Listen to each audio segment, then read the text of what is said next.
Hey, everybody out there in YouTube land. It is I, Sandman Mystery Comics, better known as Jim, with the crazy curly hair that my wife will not let me cut. And I want to cut it so bad. Um, she likes the curls. Uh, so, Batman Hush. It's a thing now. It's here. Batman Hush 2, the sequel. It's here. And my store LCS, like all the other LCSs, did a big Batman launch party, and they were giving away stuff and 20% off Batman, which was cool. Okay. I bought two of everything, one for my wife, one for me. I didn't go in for all the super variant foil craziness. Okay, I didn't go nuts like that. But I did buy two of these, the big ones, the 11 by 17s, just so that, you can actually enjoy the Jim Lee art. Okay. And I read it, and then I reread it, and it's decent, you know. I can't say it's Jeff Loeb's best work. I mean, that's still like The Long Halloween to me. That was like his greatest story. What really sells the Hush storyline, let's all be honest, it's the Jim Lee art, man.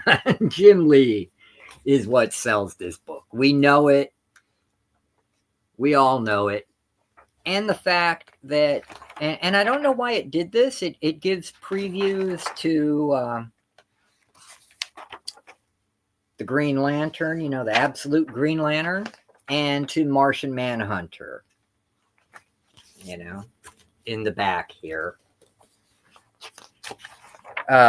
Considering this came out Tuesday, and this stuff comes out Wednesday, here's Green Lantern, absolute Green Lantern. Now that's cool. That in an 11 by 17 book, that's epic. You needed this for the epic scale. Yeah. Okay. But there's a lot of ads in this thing, and I'm glad I got 20% off, because it's $15 then. No, $12. Okay. And then, of course, get that. You got to get that. They give them out. Okay. And then regular size. And then the Virgin has the different background, And this is a lot thicker too.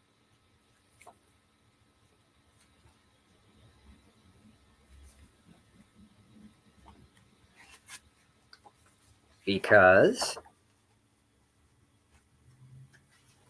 it's this beautiful gatefold cover where you get all the covers, But the non-trade dress, that's what got me, man. That's the one right there. Don't know if it's worth $8. I still don't know. Heck, I don't even know if it's worth the $4.99 for the regular. Okay. Nah. And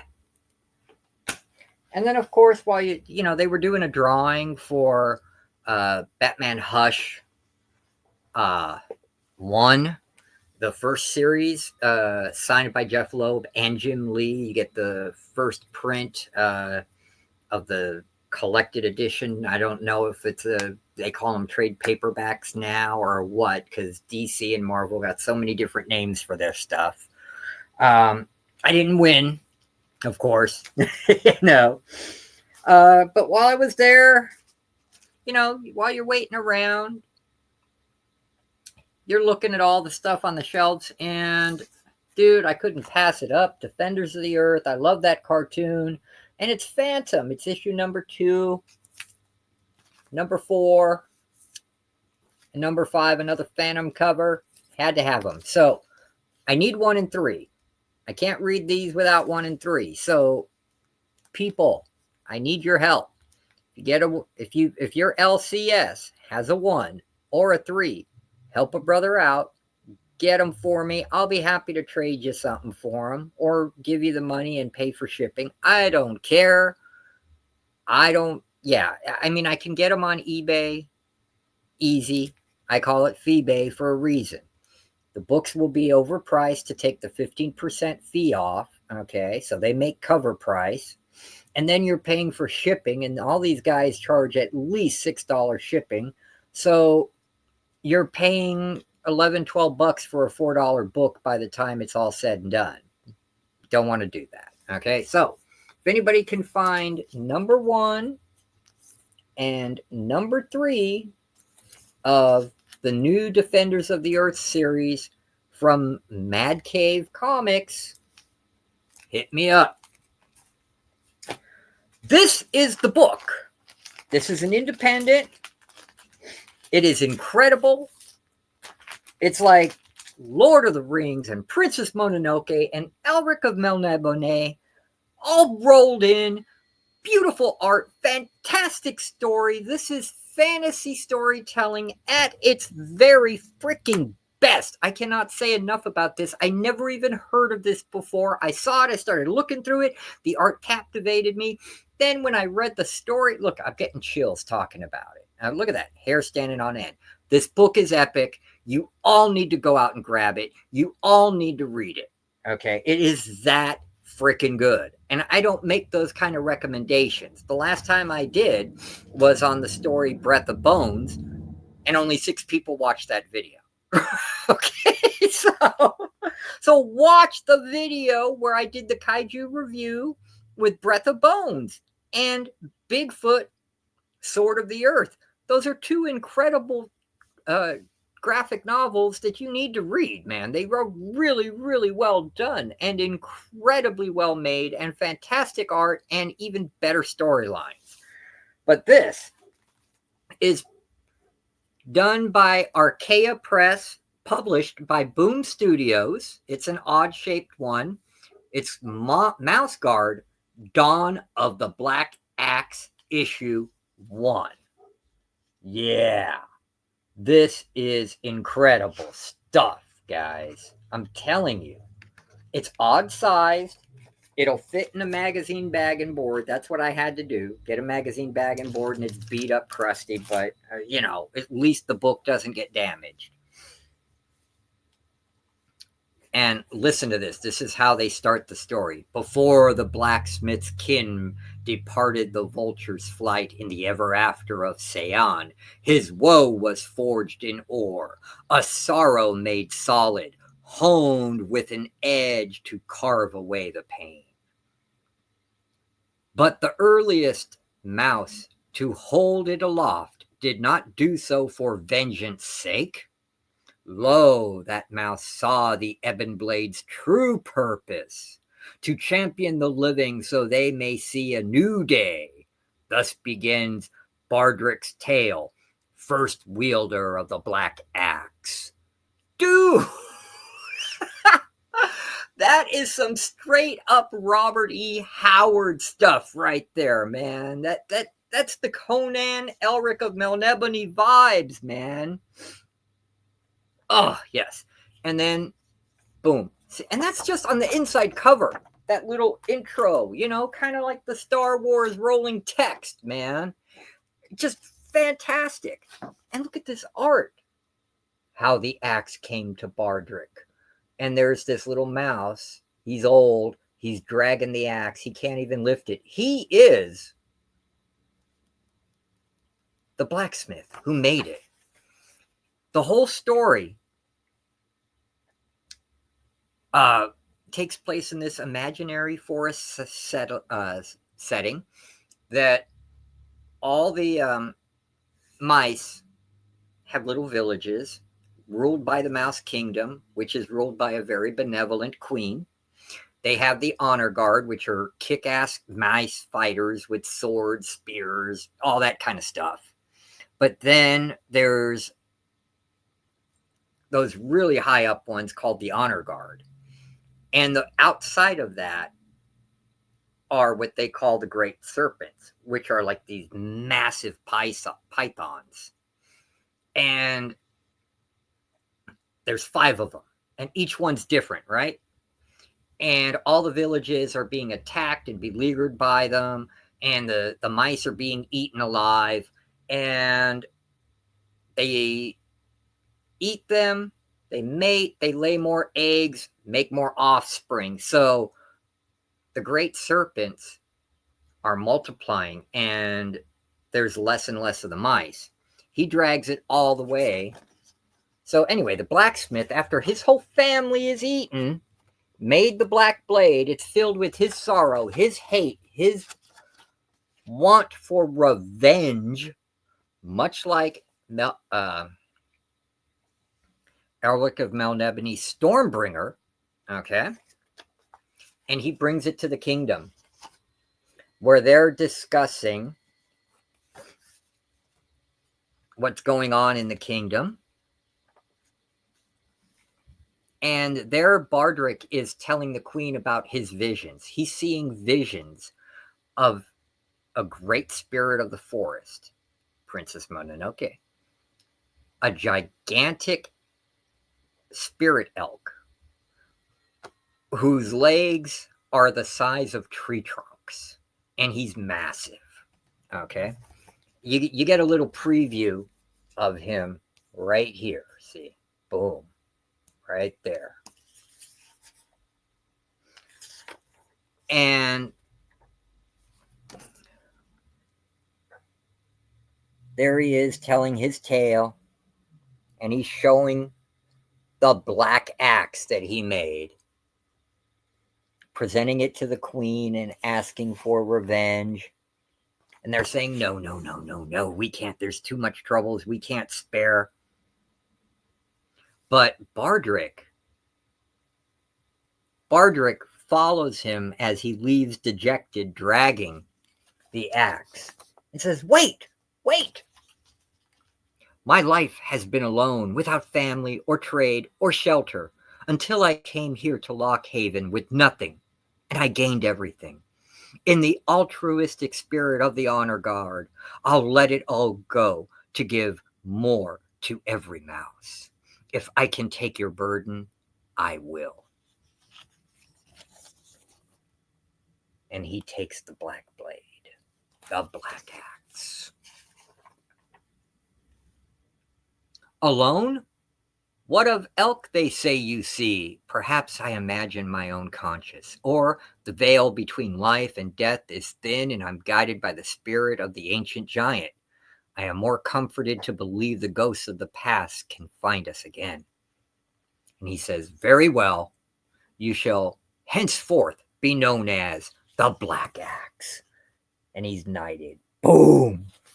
And it's given to him. And they tell the snakes who surround all that is. That's the next chapter. Boom! And they show where all the great serpents are on the map. See, their territory is getting smaller and smaller. That's all that's left, that little bit. Everything outside is snake territory. And that all used to be theirs.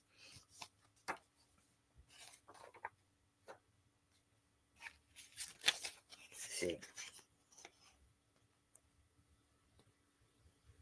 It's crazy. And so he takes the blade. Super sharp. All this great etching on it. And runes. And he leaves. And there's the queen even listening. He's going to go out. He's going to kill the great serpents. And their offspring. And he's to the north. And the great spirit shows up. The great spirit of the forest. Boom. Boom. And says, yeah, okay. I'll guide you. I'll guide you. I'll guide you to these guys. Just remember, I can't help you fight. It's going to be you against them. This is epic. And they walk and walk for days till they finally get to the first great serpent's hovel. Here we go. Wait, let me get it in camera. I got to be able to see what I'm showing you guys. There you are. Yeah, right over here. Boom. And he says, this is it. The spirit calls him out. Look at that thing. Damn. He's massive. And he's a little tiny mousey with his black blade. And he's blind. So he hunts by sound. And yeah, boop. First blood goes to, of course, the great serpent.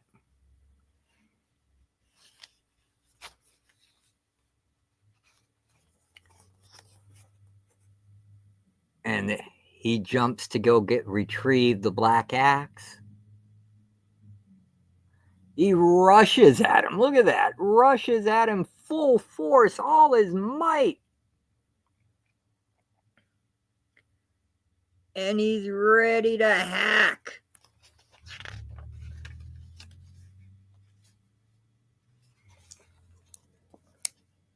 A deep bite right in the tail. A deep bite into the head.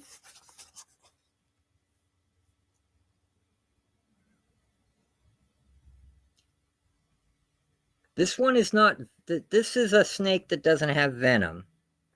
See, look at that. Boom.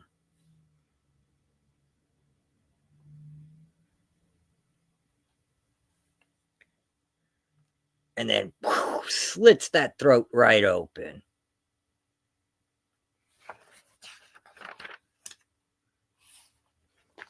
And then lands on it and cracks the skull with the back of the blade, which, no. You go for the kill, man. Go for the kill. And then finally, when he thinks it's done and it isn't, that's when he finally buries it in the head. Boom. And the first of the great serpents is done. And he says, what help were you? I gave you all the hints you needed. Don't test me anymore, or I'll just leave you to your own devices. And that is the end of issue 1, to be continued. And then you go on, and it gives you background about the world building. This stuff is awesome. Some of the script, and going from pencils to the inks to the colored art. Dude. And then, yeah, all this stuff, all this mouse guard stuff that I didn't even know existed, man. I'm going to have to track it down and get it. This is epic stuff. You're looking for comics that are going to be a good read. This is it, man. The artwork is by Gabriel Rodriguez. Words and colors by David Peterson. Fantastic, man. Their studio does it, which is Archaea. And then it's actually published by Boom Studios. Go out, get this book. It is incredible. It's so awesome. It is so awesome. If you like Robert E. Howard, if you like Michael Moorcock, Conan, Kull, Elric, Lord of the Rings, this is epicness. You can't pass this up. This is one of the best fantasy comics I've read since the original ElfQuest. Okay? Yeah, that good, guys. All right. Here, I psyched you out. I wasn't going to talk about Batman Hush, because we all got it. Everybody bought a gajillion copies. Everybody read it. And you know me, I'm the indies guy. I'm the obscure guy. I'm the strange weirdo who reads stuff nobody else does, you know? So I had to show you something different. I hope you enjoyed this video. And feel free to like that video. Doesn't cost you nothing, but it really helps my channel with its algorithm. Also, this week, I went from having 118 subscribers to 123 subscribers. So you 5 who have recently subscribed to me, thank you so much. I hope you really enjoy the videos. And if you do, and you think other people might that you know that are into comics and kaiju and pulps and the old serials and Golden Age heroes, share my videos with them and have them subscribe too. All right. On that note, may God bless and protect each and every one of you. And know that no matter what, even if I don't know you, I still love you guys. Have a good one, and I'll see you in the next video.